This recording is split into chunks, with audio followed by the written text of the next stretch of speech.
Welcome to the Pantheon Plus Rewind.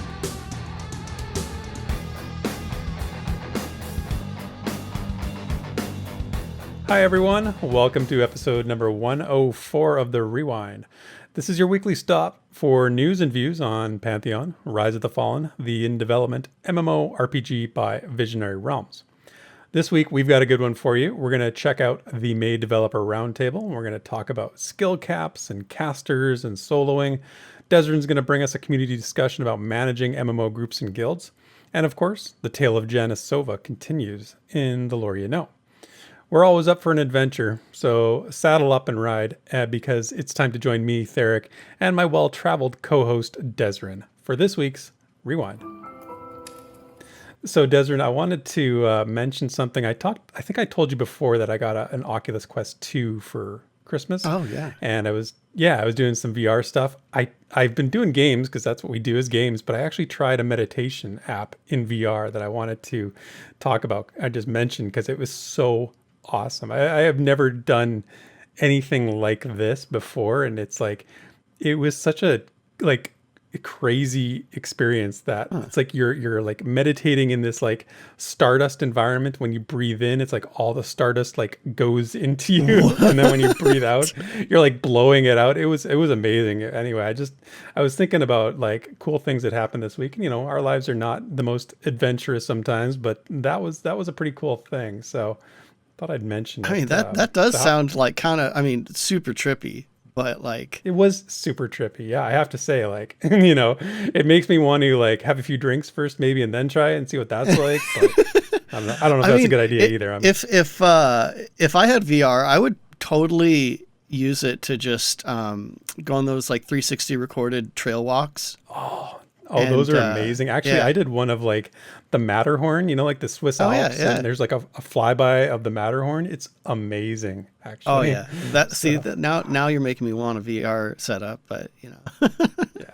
Yeah. No, it's very, very fun. How are you doing, man? I'm fine. I'm going to be coming into this next week with a lot of spirit and energy. That's the hope.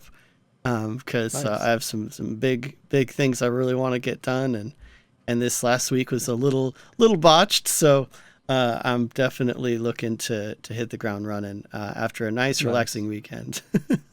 Right on, man. Well, a little visualization will get you where you want to be. So it sounds like a plan. Anyway, our week, we've got another adventure party that's carrying us through on our merry journey here towards Pantheon's eventual existence, if you will.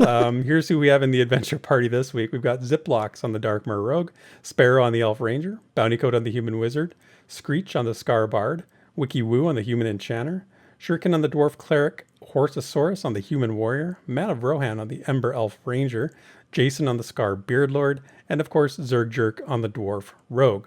So as you know, if you want to join the party, just hit that super chat button and drop a donation during the premiere. You can also hit up our Patreon page for more of a permanent spot in the group.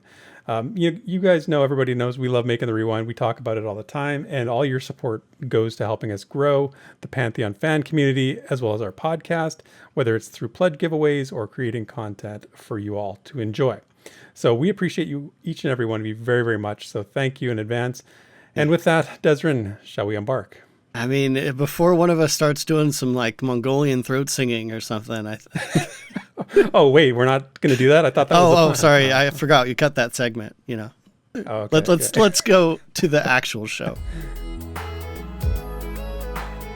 This week in Visionary Realms News and Notes.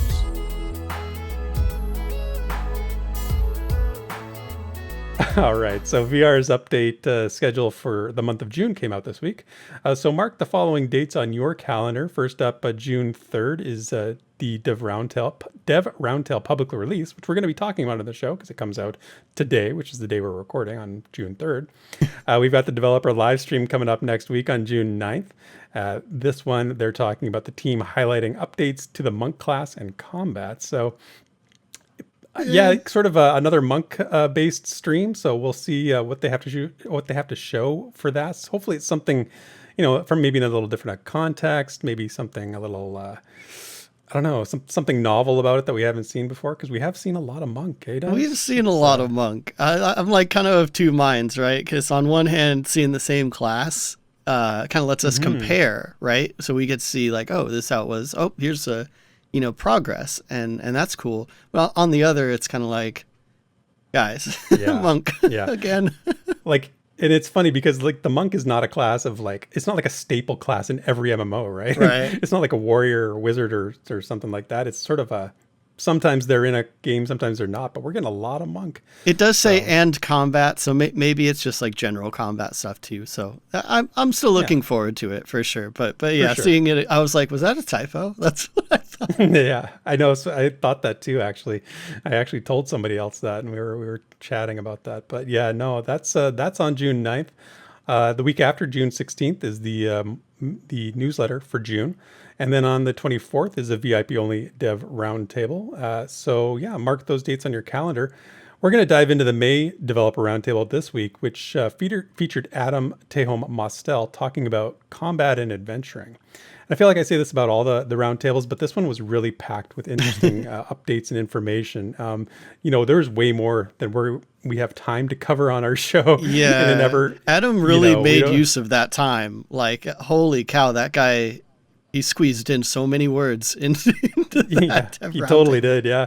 I mean, he's very well spoken, and he just delivers a lot of information, like very efficient in his use of words, unlike myself sometimes. So there's so much in there that we can't discuss everything on the show here. We're going to go long, as we've been seemingly doing on a greater frequency lately. So I've selected a couple items to discuss here, but let's dive right into the specifics. One of the areas I wanted to focus on that they spoke about was talk about classes, and with the combination of techniques, which has been a focus lately. And in this dev roundtable, they tied in, weapon skills and classes and techniques and how they sort of work together. So the question was asked, will certain classes be balanced around certain weapons? Which is an interesting question. It's sort of the next logical progression, I think, in terms of where this discussion goes. And the way Tehom described it, he said that there's variable skill caps for the classes. That's going to be a part of Pantheon.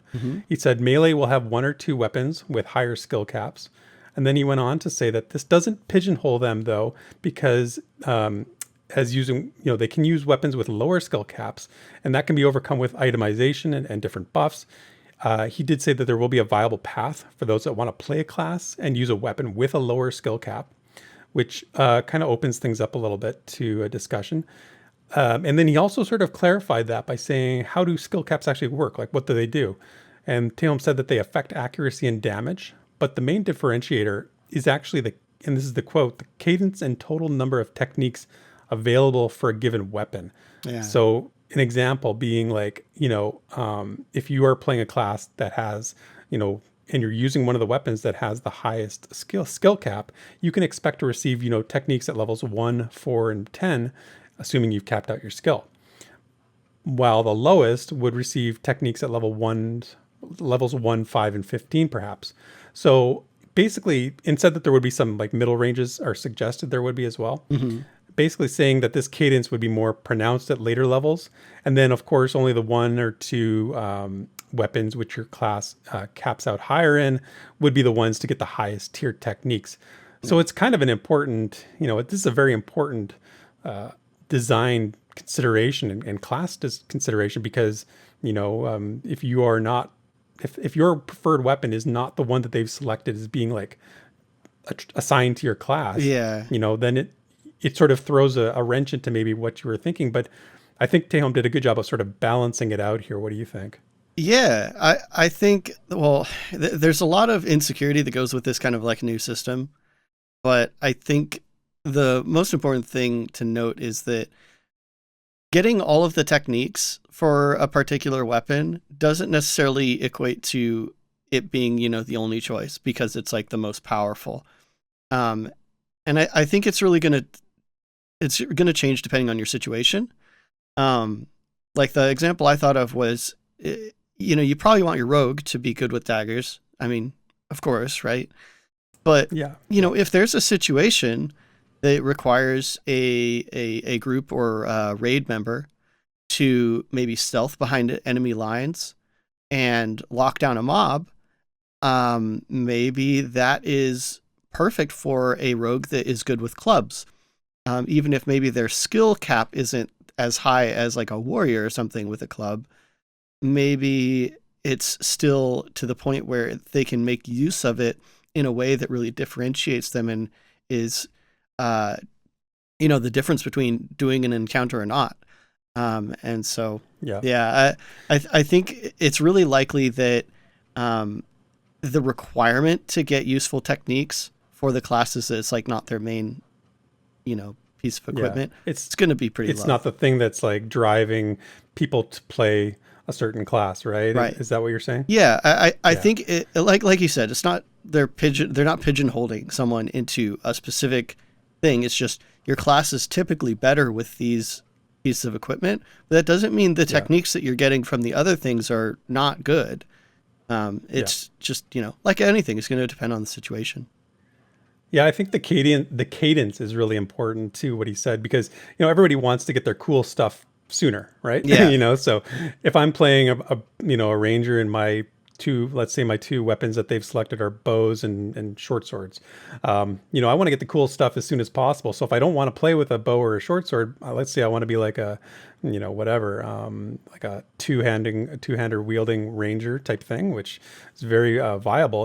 I just have to wait a little bit longer. So it'd be interesting to see how they sort of make those levels come, like what the cadence actually ends up being down the road between levels 10 to 20 and then 20 and 20 plus, whatever. And again, to note that not all techniques are universal, right? So it's like there are some techniques that are shared between an archetype or across all classes with a weapon, but a lot of techniques are class specific. So you're still getting something for your class for that alternative weapon set, regardless. Right.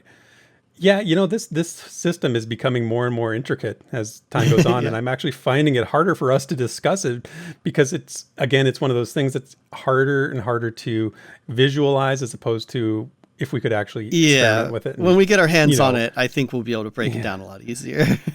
Yeah, I think that's kind of funny because I want it to be a complex and intricate system that's intelligent, and that's what one thing Tehom actually said in the DRT, which I picked up on, was they're creating a game that's like mentally stimulating. Like I want that, that's what I'm looking for here. So I'm glad actually that I feel like I'm struggling to maybe discuss it, with a really sense of I know what I'm talking about, because I shouldn't at this point when it's just been described and we can't actually use it, right? Well, the counterpoint to that is, at least as far as I understand it, it doesn't detract from someone that just wants to throw a weapon on and go.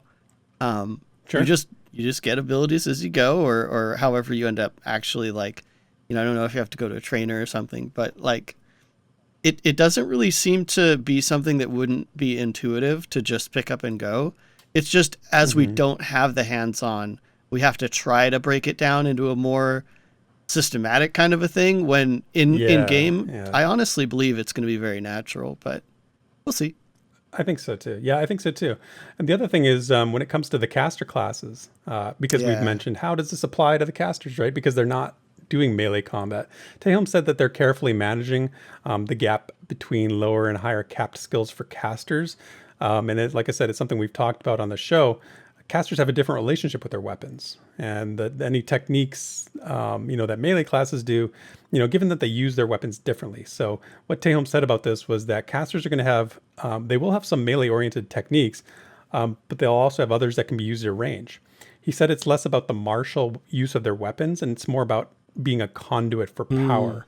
So that, and he used an example that it probably, you liked, was a druid planting their staff in the ground and calling a storm, right? So there will be some techniques that are better for situational use like that. I think that's a lot of, I think that's important information. And I think the piece about, caster techniques is super important, and glad to see that they address that, because, it's sucked to have, half of the classes sort of shut out from a cool system like techniques, right? You don't want to just sort of, say it's like a afterthought for the caster classes. So yeah, for sure. It is really good that they address this. And given this is kind of a Q&A, how this is all put together, but I do like that it was talked about because it really was one of the first obvious questions that came up, like when we'd start talking about techniques when it was a new system, and I really do like that conduit for power theme. Yeah. And I mean, on one hand, I immediately thought Marshall as well. I think everyone it was like, okay, this makes sense, but doesn't for casters. But what I especially like is that now the way that I'm thinking of it, I see techniques not only being like, or not being less useful for casters, but being a totally different flavor for casters without them just being useless, right? So we have a new Right. system that already is making us kind of be like, oh, wow, this is different. This is going to make, the game feel a little different. And that has already morphed into making the classes feel more special, even within Yeah. this brand new system. So props. Right. Yeah, no, exactly. And that actually leads perfectly into what I wanted to say next about this because I do like this system too. I like the idea of natural proficiency leading to like higher potential, right? Like you always, this is classic, role playing game stuff where it's like do you play into your class's strengths? Do you play into the things that make you a better you, no, class identity, all that kind of stuff. So the question I find myself asking, and I'll ask you as well, is like, does the higher ceiling on certain weapon skills lead to the, preferred class and weapon build? Like, is this where we're Ooh. kind of headed down the road towards the thing, that word none of us like, that meta word, right? So we think of, melee thing, we think of that sort of as the default, but with casters, is the staff druid going to be the best druid, right? Is there room for a tome druid or some other sort of, dagger druid? I don't know. Basically based on what they were said, if the druid gets really high skill caps and staff, they're going to get the best techniques associated with them, eventually. So it seems kind of like the system is driving a little towards that. And like I said, I'm okay with it because to me, you build your character based off of what you want to play, not the meta. It's always a choice. You have a choice. Mm. But I know other people, would rather, they're going to make the best of the best. That's how people do things. How do you feel about this as a design choice with that in mind? Ooh, man. Well, obviously, if you have a higher skill cap with the weapon, it kind of makes you want to lean towards using that, right? But I can't stress enough how much I feel we need to break away from the straight numbers game when we think of meta. Um, as far as the design choice, I think it puts a lot more pressure on the design team to make encounters that break what we think of as meta and give reasons like to be more than just like at one-sided DPS. You do this much DPS, or a healer you have to heal this much, or like a tank you have to take this much Right. damage. It's like it's so one-sided, and so like I think they need to branch out a bit and find some utility that goes beyond just those basic expectations for your archetype. And if I will say, if those scenarios don't exist, it'll suck. like if Yeah, they no. do, it'll be great, right? Like that's why I wanted to think Hmm. of a scenario where you would want a rogue, stealth, etc., etc. But if there was a reason that you need them to go and do that in order to complete an encounter, Yeah.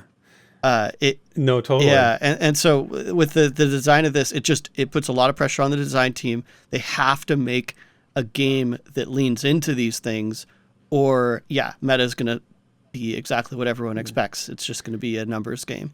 But there's Right. such a good opportunity to make it not that way, and makes me giddy.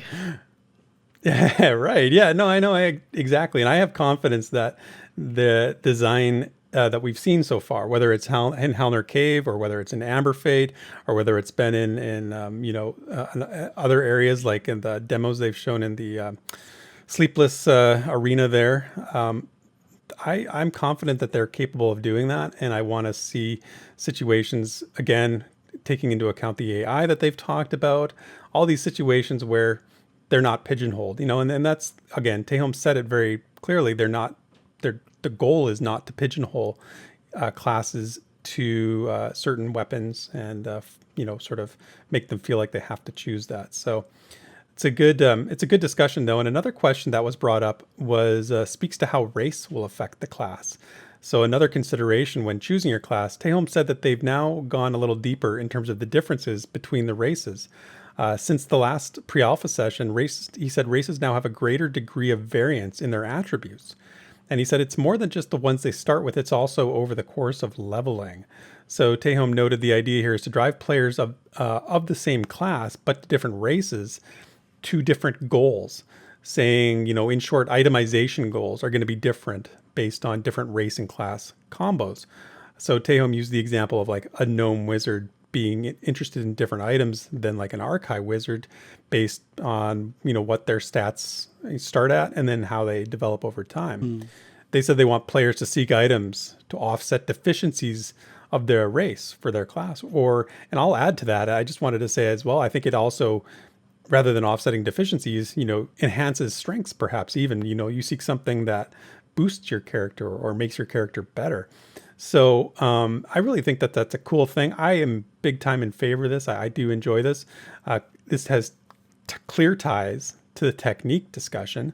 But Desmond, I'll share a couple more of my thoughts, but let me ask you first, what's your reaction on that one? Oh man. I mean, this is easy because it's totally music to my ears. Like Right. For so long, I've just been saying that like developers don't talk about weaknesses enough. It's bothered me for ages, and like I really do. I want my race, I want my class, I want my decisions like while I play to have plenty of actually detrimental consequences that I have to work around.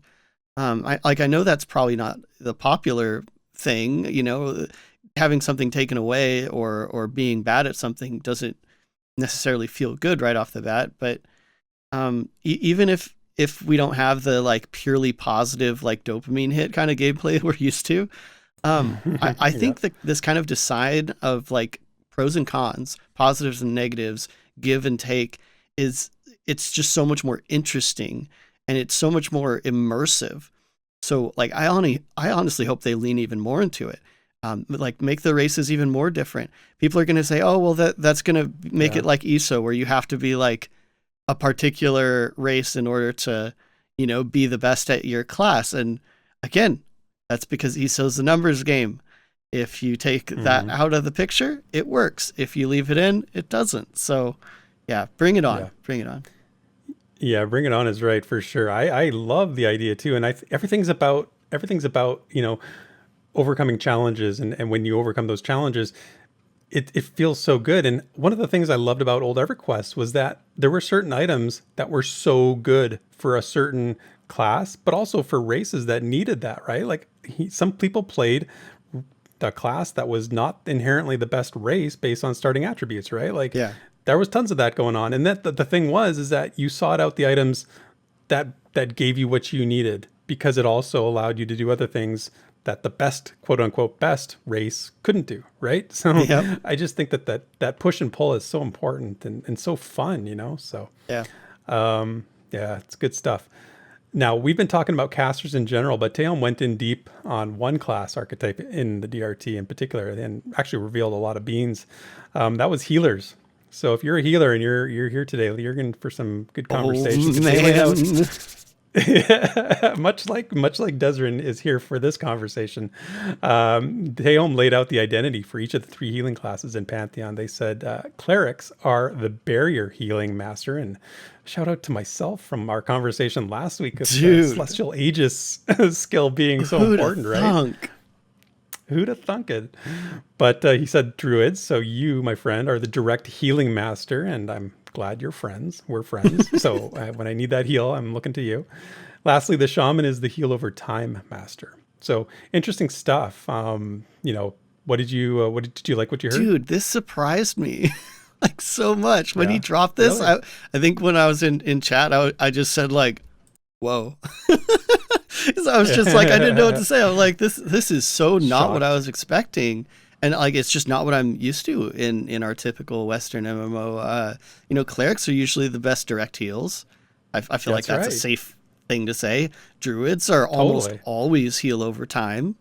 Again, that's I love I love heal over time. But yeah, and shamans usually have like some kind of wards or totems or like other, other things like that. And so like this was just such a big departure that just kind of happened all of a sudden, and I'll be honest, like I said, I really like the heal over time style.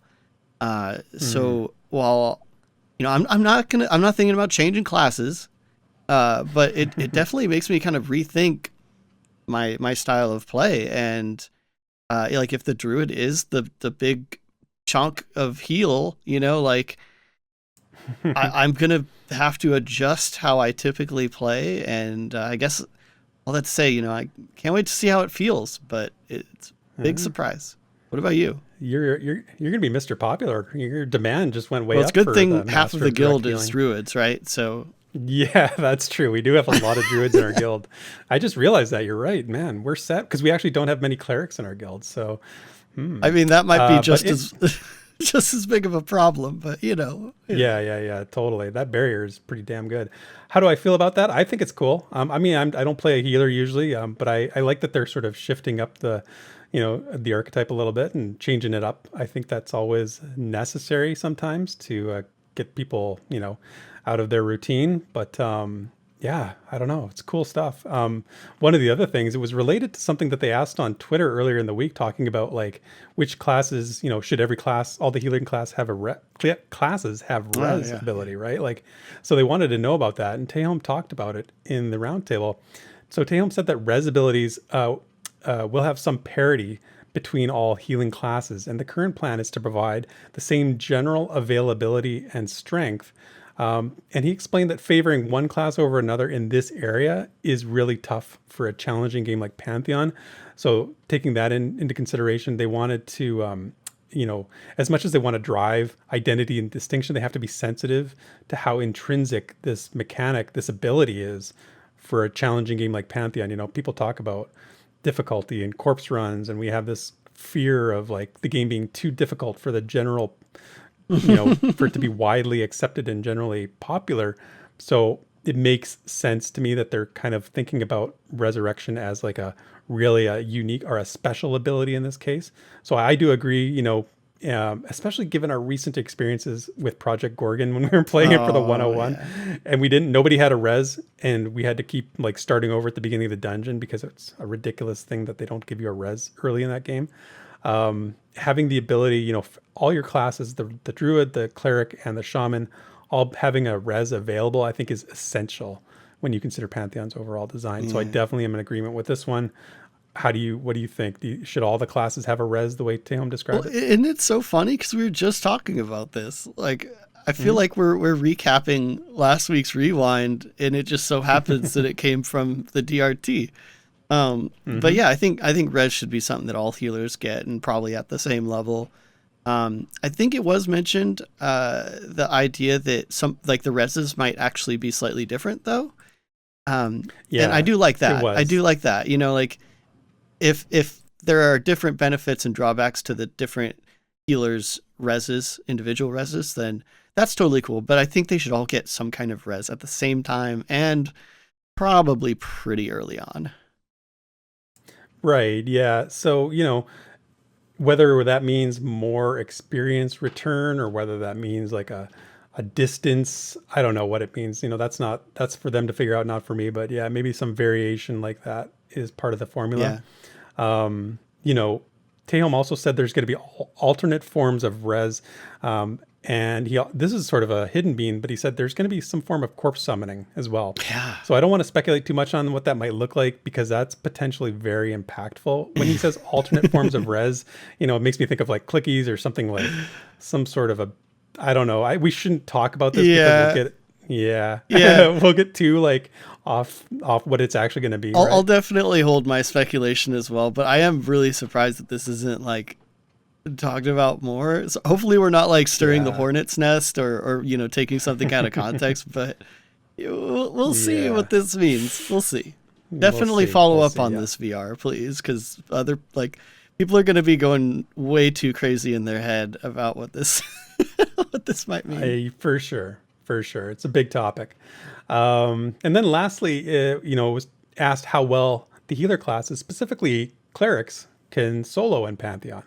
So from this question, we actually got a bit more insight into VR's overall approach to soloing, which has been a hot topic lately as well in the last couple months. So the answer was yes, clerics can solo. He said that the way that they're calculating solo viability is like this. He said their current target is that groups can take on enemies one level higher than themselves for each additional player in the group. So what that means is that, 5 levels higher if you have a full group of 6 people. This, they said, opens up the space for solo players to target enemies that are lower level than themselves. Teom added that the way that they're sort of looking at this is through like the reward differential. It's always going to make grouping the best option. And I think that was important for him to say that. I think we needed to hear that in this conversation because it reminded us, and Teom said it himself, Pantheon is a group-centric game. It's not group band-aided, but group-centric. So there's always going to be a net benefit to grouping. And the game encourages you to, sort of combine forces with other players. So if you're out in the world wandering around as a solo player, you find somebody you duo, and that duo turns into a quad, and then a quad into 6 people. So I think that was really interesting in terms of a little bit of a peek behind the curtain in terms of their sort of formula for soloing viability. And there was another related being from that, that VR's made the decision to move away from the modern trend of like dungeons being generally more difficult than the open world mobs. So he described it as being an arbitrary difficulty modifier, and went on to say like, MMOs that have sort of inspired Pantheon or maybe can be linked to Pantheon, you wouldn't see that outside of a named boss, named or like a rare spawn or anything like that. So they want to encourage exploration. They don't need to like, artificially hamstring players through making dungeons, just the mobs in dungeons for some reason, more difficult than they need to be. Mm-hmm. He said that they can design it in ways that are, make things more difficult. So things like, to me, when I hear that, it says acclimation, it says climbing, it says, mob density, that kind of stuff. So yeah, that's what you heard too. Yeah, for sure. I mean, that's a really important thing to note, is that I think the first reaction of a lot of people is like, wait, what? Even me, because like Vanguard has the bubbles, EQ2 has the triple up, the heroic or whatever, like all these different, WoW has its elites, and it's everywhere. So don't hear that dungeons are going to be as easy as Overworld. That's not the point. Yeah. Just the point is they're not artificially saying, inflated. Hey, this one's just going to have twice the HP, a little more damage. Nothing like that. Yeah. So anyway, go ahead and keep explaining, because I'll probably go on a much bigger spiel after. Well, the only other thing I want to say about this is my only criticism of this is that it does sort of take away that mystique of the dungeon or these signature locations. When you're out in the open world and you're just grouping and whatever, it always feels like you're training for the dungeon, right? Or you're training to get to that place. So you see it as like in your mind as like a step up. And this kind of takes this kind of takes that away a little bit, maybe just the mystique of it. Practically speaking, it doesn't really do anything. You're still going to want to explore those places. And I'm going to go out on a limb and say the loot's probably going to be better in those places still, even though the mobs are of the same difficulty, calculation, I guess. Mm-hmm. I think when you take into account what they say about leveraging their other tools to make indoor locations more challenging, I think it kind of makes sense. So yeah, that's the only other thing I had to say about this. What else did you have to add on that? Okay, so I'm actually really, and I mean really, excited about this change, because again, they're just like finding these novel solutions to things that no one has bothered to reconsider for like 20 years. Maybe not quite 20 years, but pretty close. So like I said, I think the main point to take away is that group areas or dungeons are still going to be harder. It's just they're going to be the same, a level is a level, essentially. But this whole differentiator of like, per person, you can do a one level higher as far as like the tuning goes, I think is so cool. Because what they could do, you can literally just pick up people as you move through these dungeons and push further. Pick up another person, push further. Pick another person, push further. And And instead of having these like arbitrary modifiers on loot, you literally are just getting better loot because you're killing higher level things. It's as simple as that. Like, Yep. I mean, I'm sure there will be just generally, decent loot in these areas, but like, what I love is that it's so simple. It's so easy to grasp.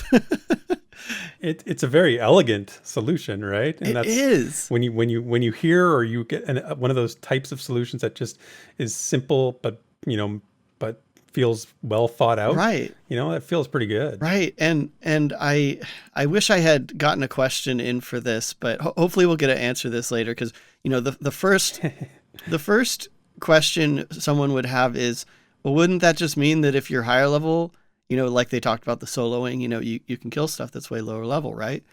Wouldn't the higher levels just like come stampeding through the dungeons? I'm pretty sure they have a solution for that. But I'd love to have them expand on that a little bit more, just to assuage people's fears, because I think that is the first logical thing to wonder. Yeah, it comes up. That comes up, once every few months or so, and I think we've talked about it here on the show not too long ago. I don't remember exactly what the discussion was, but the concept being going back to somewhere you were under leveled for or at level for, and going back and being a little bit higher level feels pretty good sometimes to go back and sort of. And we also talked about different areas of the dungeon being designed for different levels, right? So, oh yeah. And I'm definitely thinking these dungeons are going to have quite varying levels within them, right? Right. But yeah, I think this is actually going to be a really refreshing change, with just the general smoothness of doing content and knowing what you can and can't do. And just to really quick speak on the difficulty changes for being in a dungeon and not, without having the mobs themselves just have these arbitrary modifiers. I mean, you could imagine, in a dungeon, just having two mobs standing next to each other is already like basically a 2x modifier, right?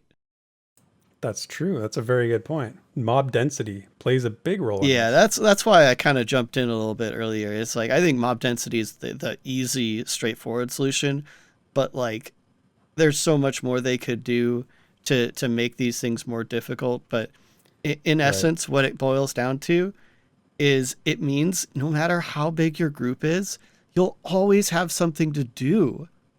How huge is that? Like, I know, right? I mean, exactly. It's like, it's content that's deep rather than necessarily need to be wide, right? And that's such an important distinction, right? So think about, and not only like we're talking about mob density, think about dispositions. Think about traits. So many other factors. There's so many ways that Pantheon has talked about, that the devs have talked about, the tools that they have that we forget about, because we're not like, we can't really keep them all in our brain at the same time. So we forget about these things that they have, but they know about them. Tehom knows about them. He's working with these things every day. So yeah, this is a really nice change. I like this change as well, just as much as you do. Yeah. I'm just, as a chronic, duoer and like trio player, and someone that just, we can never find a full group, like, Mm-hmm. And it's tough sometimes. And this just totally compensates. Like, it's so freaking perfect. Can't wait to get my hands on this and hopefully help them tune it, because I'm sure it'll take some finagling, right? But like, Anyway. Definitely. And I know, man, it's exciting. And I just want to wrap up the discussion with a general comment that I took away from this roundtable. And that's to say that, like, it seems like several of the last DRTs, we're seeing this continuing trend of VR adding depth to their systems. And that, to me, it feels like they're moving beyond the quote, like the we want to do this kind of thing, or we'd like it to be this way kind of thing. That's not the phase they're in. It feels like they're in the this is how it is stage. And I really hope they can move forward in this way. And I know everybody out there, listening probably feels the same way. We want to move forward into a, this is how it is. Yes, there's testing to be done. We just finished saying that, but the way that they're speaking about these systems seems more confident to me. I don't know if you agree with that or not. I think so. It's hard to say for sure. I don't want to get all like hyped and stuff. But I see what you're saying, and I think I agree. But until we start, until we start seeing those gameplay streams or demos, like, I'm just holding myself back. Yeah. Well, like I said, June 9th and this week for the dev stream, next week for the dev stream to see what they're going to show us. Maybe we'll see something. And that's it for the VR news. Let's do a quick update on what we're working on here at Pantheon Plus. And I've got good news for everyone out there. My lore video is up and ready to go next week, all about the holidays in Terminus. So I'm gonna put it up on YouTube on Tuesday, June 7th at 9 o'clock Eastern, 9 in the morning. So if you want to know like what some of the important events that are times of celebration in Terminus, I've delved into that and done some research, so you can check it out. Make sure you're subscribed and have notifications turned on to our YouTube channel, so you can see that. And just in case people are like wondering, like, what does this have to do with anything? About like 7 months ago, VR made a comment. No, I'm just kidding. It was like a month ago, right? When they were talking about holidays, but.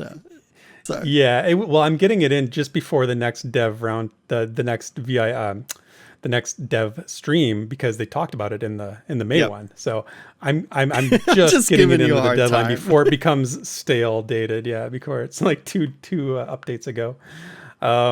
So that's on Tuesday, and of course on Thursday is Pantheon Plus U following the dev stream from VR. And like I said in the beginning, we're going to talk about the monk and combat updates that they're going to show, but look forward to that. And I'm just going to quickly switch over to our calendar here, so I can tell you what's on our content calendar for this week. We've got on Monday, Drac and his crew doing EverQuest Adventures at midnight on Twitch. That's midnight Eastern. And Tuesday, 9 p.m., we're doing MMO 101, and we are doing EverQuest. We finally caved and went to the big daddy of MMOs, my favorite MMO of all time. I've been so hesitant to do EQ because I don't want to replace my memories with new EQ memories.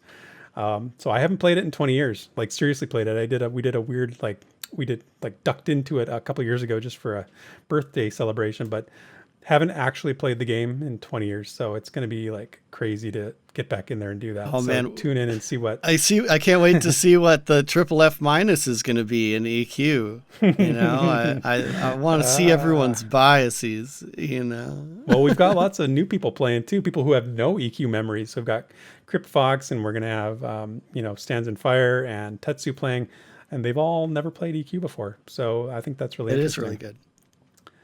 On Wednesday, Sparrow's streaming Lord of the Rings Online on Twitch, 9 p.m. Eastern. On Thursday, I mentioned we've got our show after the dev stream. Friday, Redbeard Flynn has EQ in 2022. So kind of related to what we're doing on Tuesday night. So, we're, just sort of giving an update on where that game is at in 2022. Sparrow's also streaming that evening on her Twitch channel doing P99. And that's the content for the week of June 6th through to the June 12th. And that's also it for this week's VR News and Notes. When the Pantheon community speaks, we listen. So let's dig into the forums and fan projects to see what the discussion's all about. All right. So this one might get a little interesting. We've got a thread from our friend Lafael on the official forums, and it's titled Underperforming Group Members. And it starts out with a bit of a real-world inspiration. Lafael cites a situation where they currently have a team member at their job who, after about a year, has continued to underperform in spite of multiple meetings, performance plans, etc. And now Lafael says this has made them think a little bit about how this might be handled on the MMO side if a group member wasn't quite pulling their weight. So Lafael asks how folks approach this kind of a situation. Do you kick the person out of the group, replace them with another player of, like greater renown, someone with a reputation? Do you continue trying to help them? Also, would it be a group vote, or would it just be a group leader's decision? Or, of course, there's always the subtle act of just not inviting them again. the most passive solution. So, all these are great prompts. So I think how this is going to work, I'm going to grab a bunch of replies. Maybe, we'll give a few little response. Then at the end, we'll kind of just give our, after we've heard everyone, we'll give our own takes here. Okay. So yeah, let's get started with that first response. And this one's from Jobson, who points out that if skill is truly a factor in Pantheon, hope so, cross your fingers. There absolutely will be people that simply are just not good at the game. Especially the more challenging content. And I don't think Jobson means that in a bad way either. Just kind of like, an inevitability, right? Yeah, that's just a logical conclusion, of course. Hard game equals players. Some people just aren't going to get it. That's good at it. But they point out that they'd be happy to, invite such a person to something that's perhaps easier. But it seems like they'd still rather not group with folks that just simply can't do the content. Instead, kind of vying to just, duck out, leave the group rather than try to kick anyone. So I don't really want to boot people, but just pulling out's fine for them. Yeah, like selective grouping, I guess, is what Jobson is sort of advocating for. Yeah, I think so. And so this this is going to be an unavoidable subject, so I guess I'll just shut it down now. Naturally, in any discussion that has to do with judging people, damage meters. So damage meters immediately come up in the thread, which, anyone that's been in this community knows it's just a hot topic issue that's just never going to die. And I'm just going to avoid that route for now. I think it's just more interesting to talk about simply either being able to do the content or not. I feel like this discussion is different from the damage meter discussion. I feel like that's just like a, that's a technical discussion, whereas this is more of like a, human interaction kind of discussion. Yeah, totally. And I really want to do the original post some justice, so that's why we're avoiding it. But don't worry, I saw all the posts. I saw them. Now let's get to Disposalist. So they seem to be very, very diplomatic about it. They made it really clear that it's indeed just a game. But also will, and I love this, apologetically, is how Disposalist puts it, tell someone that they should maybe get some more experience or gear before trying to take on some especially tough encounters, and maybe kindly ask them to leave and go do that, or kick them. Yeah, exactly. I mean, I think that's a fair request. If they, if you say, you could use this piece of gear, or you could, if you had another level, you'd probably be having more fun. Yeah, I think that's fair. Yeah, very, very kind and diplomatic about it. I think anyone that groups with Disposalist will find themselves very well communicated to. Now, Stonefish points out that it is, in their opinion, the leader's responsibility to be super clear about what the group is going to attempt. And if it doesn't work out, it's straight on the leader to change the goal of the group. Now, it's interesting. He says, change the goal of the group, not kick the person. So if the group's not doing what they intended, it's the leader's job to do something that they can. Yeah, I've got a lot to say on that. I'll hold my comment for now, but I've got something to say about that. And we'll grab Vandred's comment here. So Vandred says his expectations for a person to have a solid understanding of their class and even other classes in general by about level 20. And since Vandred really wants to kind of push the edge of what is possible, it looks like he'll want to make sure the group is doing that, and so I would assume that it wouldn't be a problem to kick someone in Vandred's group that isn't pulling their weight. Yeah, that doesn't surprise me. I mean, sort of a militaristic approach is, I mean, there's going to be groups and guilds that are like that for sure, but effective, I'm sure. I don't know about that. We'll see. Okay. I don't know. We'll do one more then. Dorothea kind of brings up another side, which and if someone is just not being a team player, they say they should at least get a warning, but then just straight up get booted. And they give a list of a bunch of things that kind of fall into that category of not being a team player. But when it comes to people just not being good, but still, but still being able to do the content, maybe just slower. I think they've said, like, if a 45-minute thing takes an hour, like, they don't seem to have a problem with that. Though, like many in the thread, Dorote might just not join that group later. Right. So when it comes to just not being able to do the content at all, if a person isn't doing well, they seem to be okay with swapping out people, including, and I love this, themselves, if they're the weakest link. Yeah. That is such an important thing to say. 100%. That's the kind of humility and like egoless people, like group play, that I'm looking for. Good on you, If it's Dorote. you, if you're the problem, you need to recognize that. Absolutely. And like I said, there's a ton of responses. Like, this thread has gone quite crazy. Actually, I'll go with one more, and because I think this just kind of rounds it out. And this is from Thunderleg. And they point out the difference in how they might handle a random group member versus a guildie, where there's a bit more grace for a guildie, but also a bit more clear communication on what is expected. For sure. Yeah.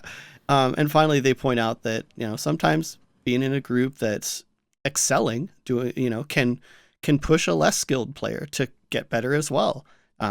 Should they be kept around? So Right. Well, that's actually a serious point. Like, that's the reason to keep them around, so that they can improve, right? But again, it depends on the situation you're in. If it's a guild, you're more likely to do that. A casual group, investing in not someone quite so likely. in your guild. Yeah, nobody's going to invest in somebody in a pug, right? Like, that's the problem. Yeah, totally. And I was okay. So we've got a lot of different facets to this at this point. So lay it on me, Theric. Like, what do you think? How do you deal with someone in your group that is they're just not doing it? Not getting it. Yeah.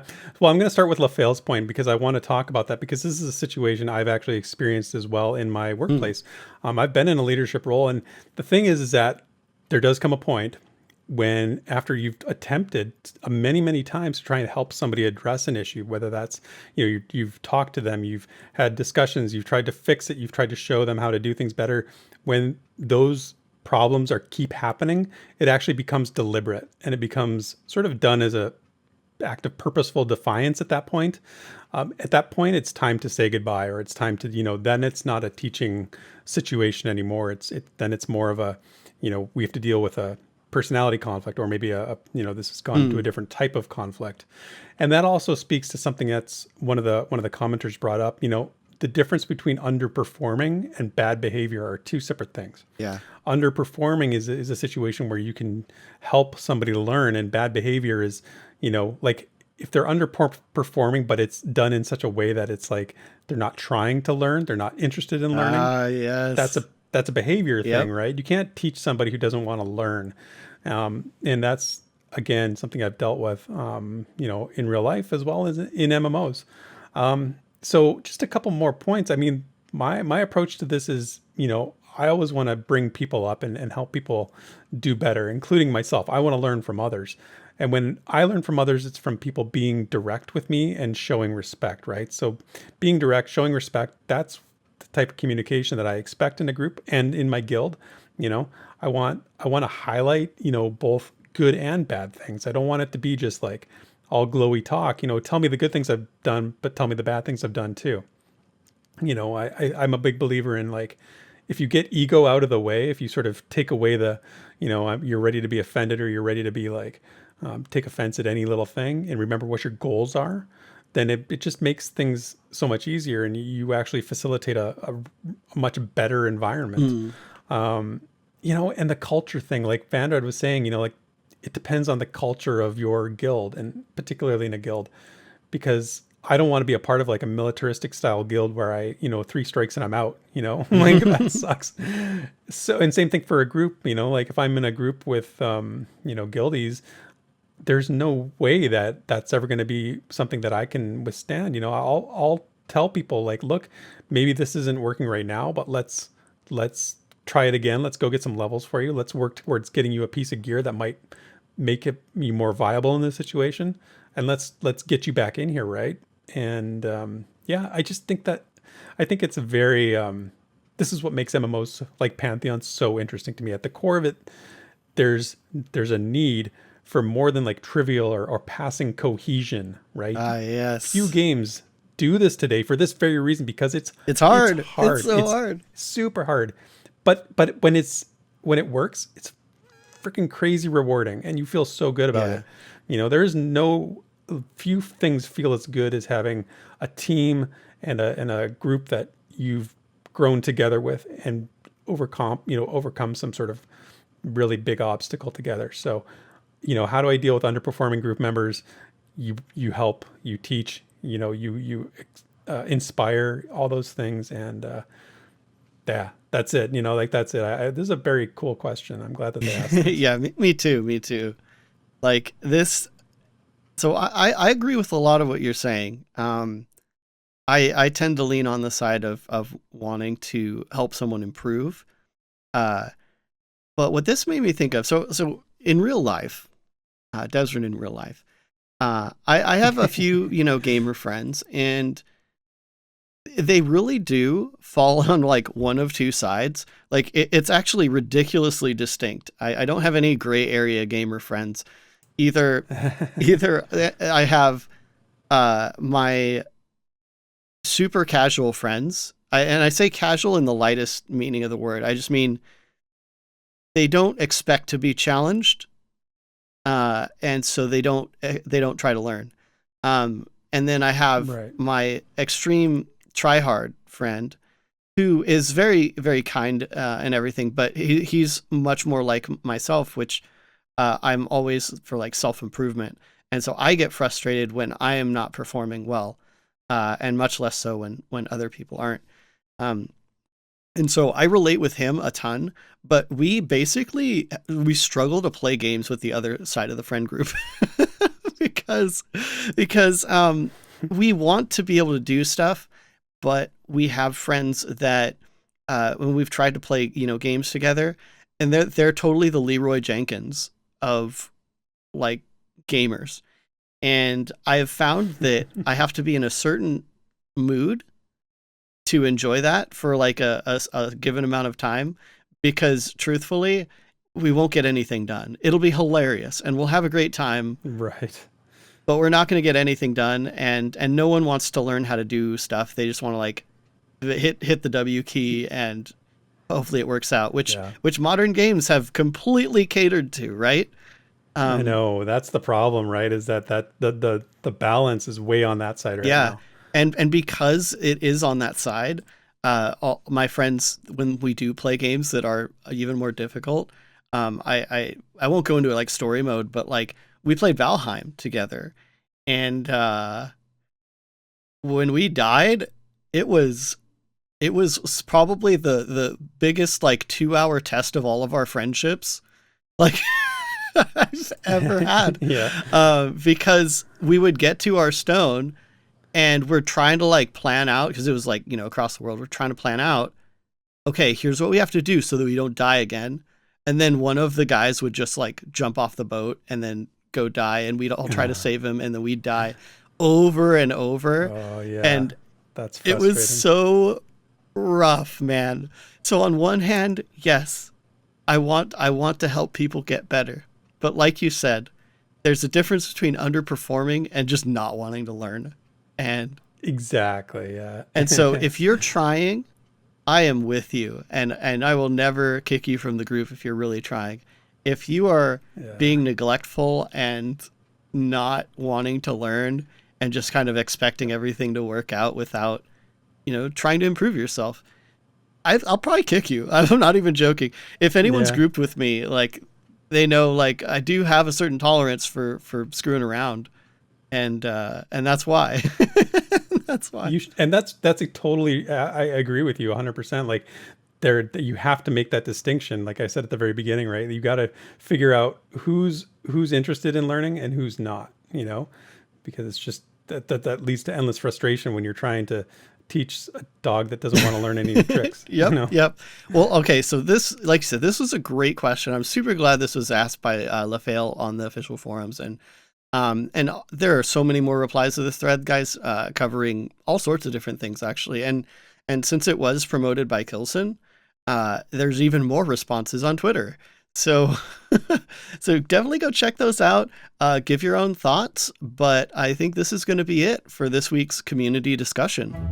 The Pantheon community is full of cool projects, new people, and things that are just worth sharing. What's this over here? Look at that. So let's see what we can find in this week's Community Spotlight. Okay, we've only got 2 things this week for the Community Spotlight, but they're great.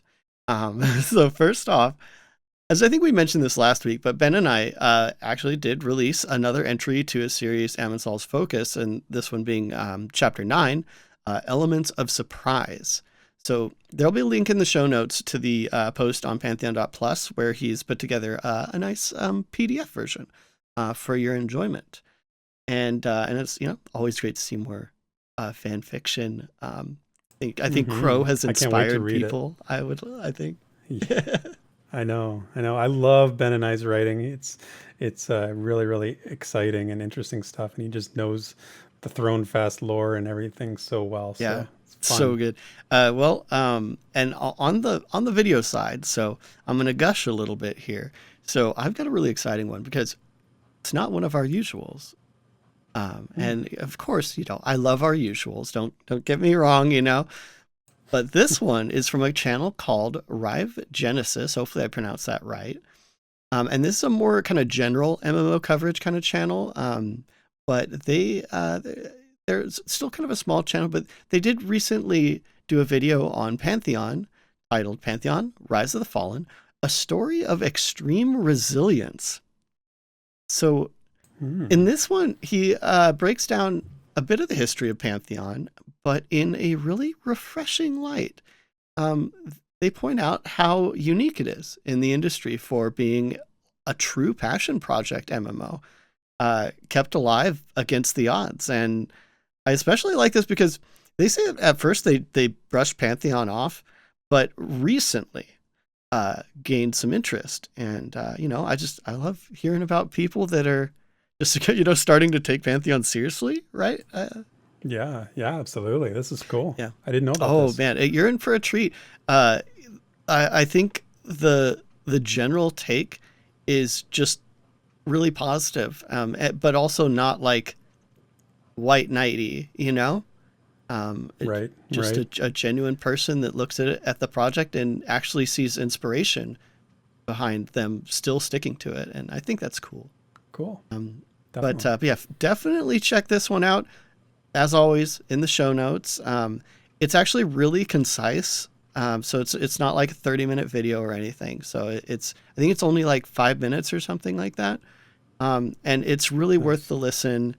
And definitely go, if you feel keen to subscribe to them, because they did mention they're going to do more Pantheon content. So show them, that support, Nice. right? Nice. And you know what? That's definitely, we need more content creators. Always need more content creators in the Pantheon community. Before you wrap up this section, Des, I'm actually going to sneak one more in here that I didn't put in the notes.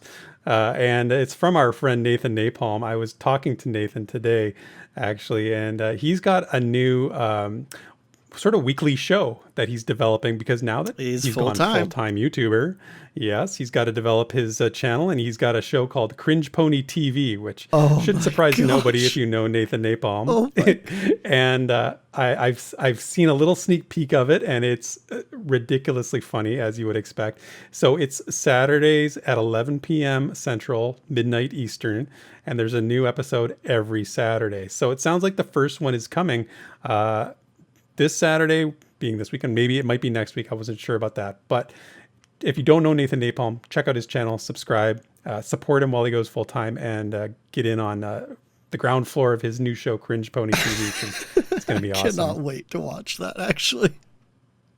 Me too, man, for sure. I'm going to stay up late to watch that. Dude, heck yeah. Well, thank you for that, Derek. And that is going to be it for this week's Community Spotlight. sit back and relax. It's time for The Lore You Know. Okay, so last week we introduced Janis Sova, the signature character. Janis Sova is a figure, of which little is actually known other than his identity as a dark traitor. He's an enigma, if you will. And this week we'll hear the first of two tales of his exploits. So Sova takes on a contract that both begins and ends in a way that gets him known to be the Lord of Owls. So listen as I read the words of Pantheon's lead writer, J.N. Gerhardt, and this week's Lore You Know. Early in his career, Sova took a mission that was deemed impossible by the ranking members of his class. He let it be known that he had taken the contract and even leaked the date he would be making his strike against the Mark, the lord of a large and prosperous fiefdom. These brash impulses seemed out of character for Sova, yet most surprising was that he did just as he said, and was unceremoniously captured that very day.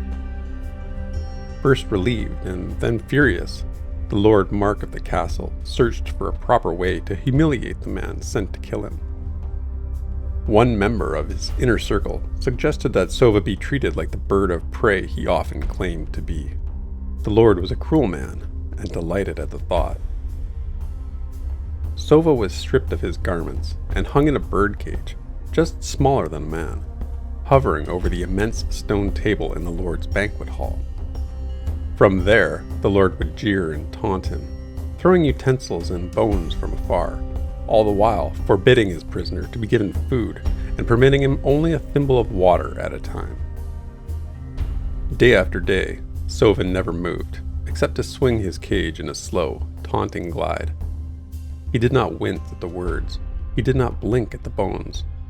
Instead, he stared at the Lord from the moment he entered the great hall till the moment he left. It was an unsettling ritual. His amber eyes, wide as two ghostly suns, their gaze tracking the Lord throughout his own keep.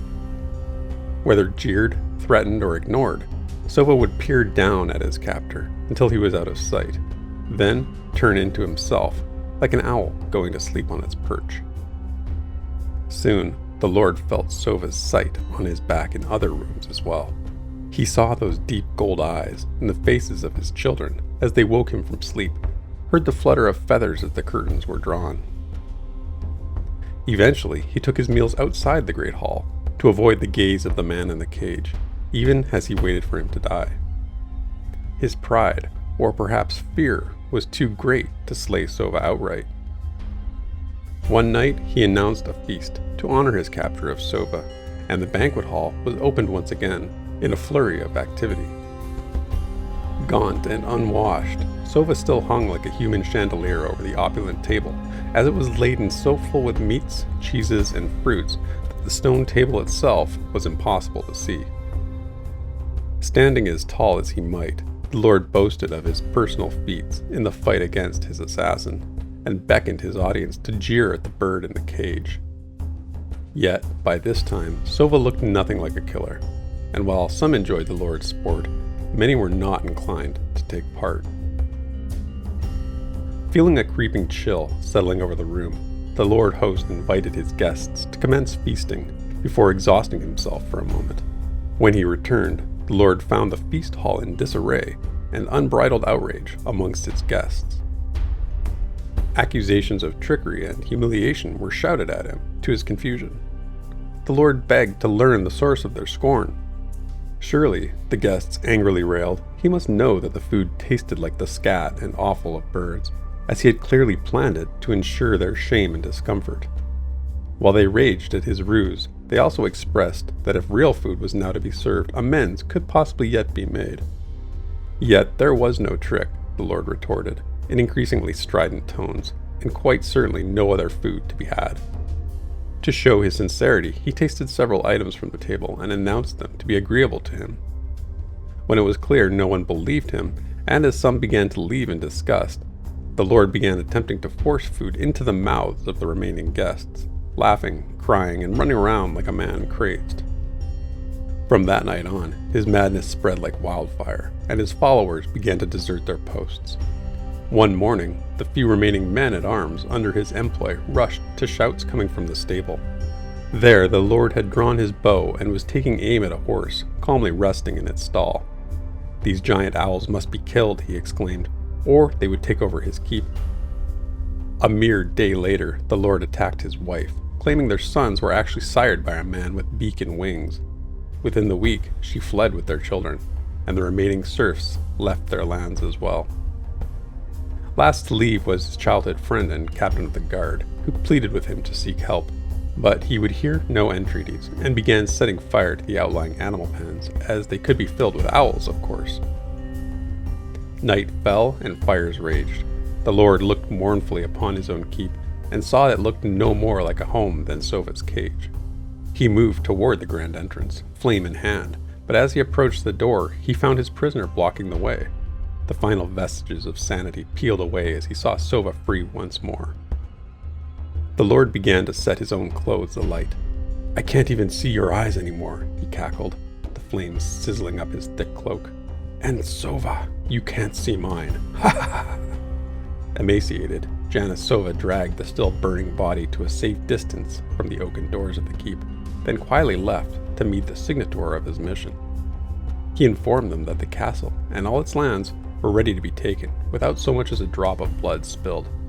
These were the terms of the contract no other dark trader would take, and this is how he earned the name Lord of Owls.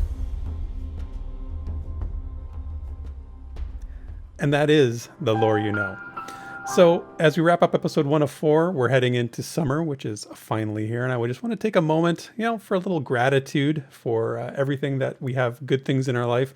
Warm weather, the days are getting longer, at least for us in the northern hemisphere. So all the other good things that come along, in these coming summer months, I'm really looking forward to sitting out on the deck in the sun, enjoying future episodes of The Rewind with all of you. And Desrin, I hope the sun finds its way to your little corner of the world there too. We might see it in Oregon. Yeah. Yeah, I hope so. Yeah, little rain sometimes, but a little sun once in a while is always nice. So everybody, thank you so much for hanging out with us today. As you know, we appreciate each and every one of you. Check out all the content that we've mentioned throughout the show in the links in the description. And until next week, cheers. See you guys. Thank you for listening to this week's episode of the Pantheon Plus Rewind. Pantheon Plus is not affiliated with Visionary Realms. Be sure to check out our Twitter, Twitch, and YouTube channels under the name Pantheon Plus. You can follow Theric at Pantheon Theric on Twitter, and Desrin at DesrinDoes also on Twitter. And you can stay up to date with all things Pantheon at www.pantheon.plus. Until next time, cheers, and thanks for listening.